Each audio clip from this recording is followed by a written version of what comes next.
안녕하십니까. 1월 30일 오전 방송 시작하도록 하겠습니다. 이제 미국 증시가 여러 가지 이슈들로 오르락 내리락 좀 했습니다. 일단 뭐 애플을 비롯한 대형 기술주의 실적 등이 이제 긍정적으로 작용을 했고요.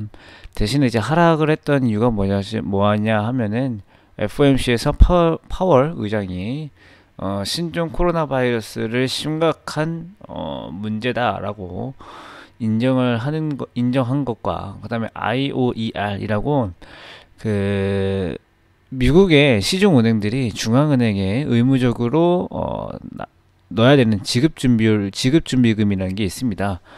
근데 이 적당한 정해진 지준율 이상 추가적으로 지급준비로 준비해야 될 경우에 거기에 대해서 이자를 부과하는 것이 IOER, 그러니까 이자를 지급을 하죠. 중앙은행이 시중은행한테 이 이자를 많이 주겠다라고 그러니까 이 이자를 올려주면서 시중은행이 중앙은행에 조금 더 돈을 맡겨놓을 수 있게끔 해놓은 장치죠. 그래서 즉 시중은행이 대출을 더 해주기보다 은행에 조금 더 맡길 수 있는 상황이 됐기 때문에 유동성을 좀 축소시키는 전략입니다. 아주 유동성을 축소시키니까 아무래도 증시는 부정적으로 볼 수밖에 없죠. 증시는 유동성이 많은 게 좋은 거니까요.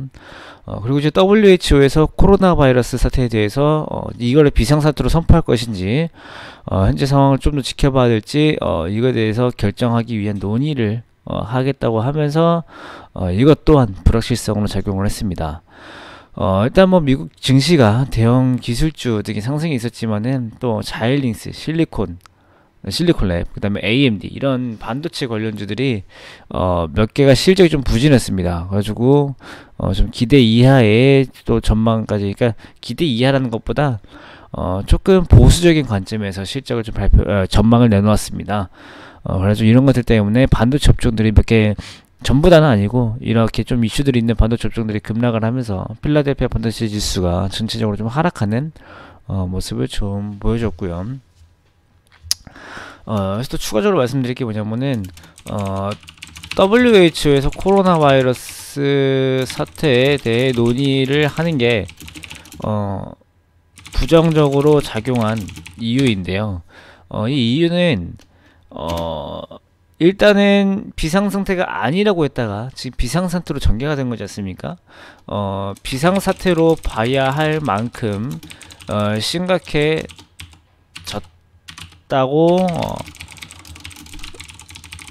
하기 때문입니다. 근데 문제는 뭐냐면은 여기서 저희가 중요하게 봐야 되는 거는 저게 아마 최악의 상황일 수도 있어요. 그러니까 코로나 바이러스 자체가 심각한 상황이 아니라 저게 절정이다라는 게 아니고 이제부터 만약에 WHO에서도 말로만 야 이제 비상사태야라고 하는 게 아니고 비상사태로 바꿨을 경우에 취해진 액션들이 있을 거란 말이죠.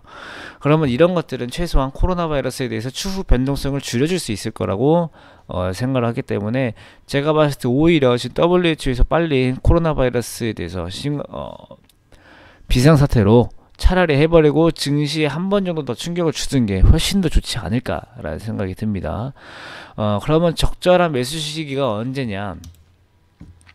일단은 우리 증시 오늘도 별로 좋지 않을 겁니다. 야간 선물에서 뭐 외국인이 좀 매수해주면서 0.05포인트 오르긴 했지만 반도체 업종이 주로 비중을 차지하고 있는 우리나라에서 필라델피아 반도체 지수가 전체적으로 하락한 이 상황이 좀 부정적으로 보일 수 있고요. 또 파월이 유동성을 줄였기 때문에 신흥 국가에 있는 우리나라 입장에서 별로 좋지 않습니다.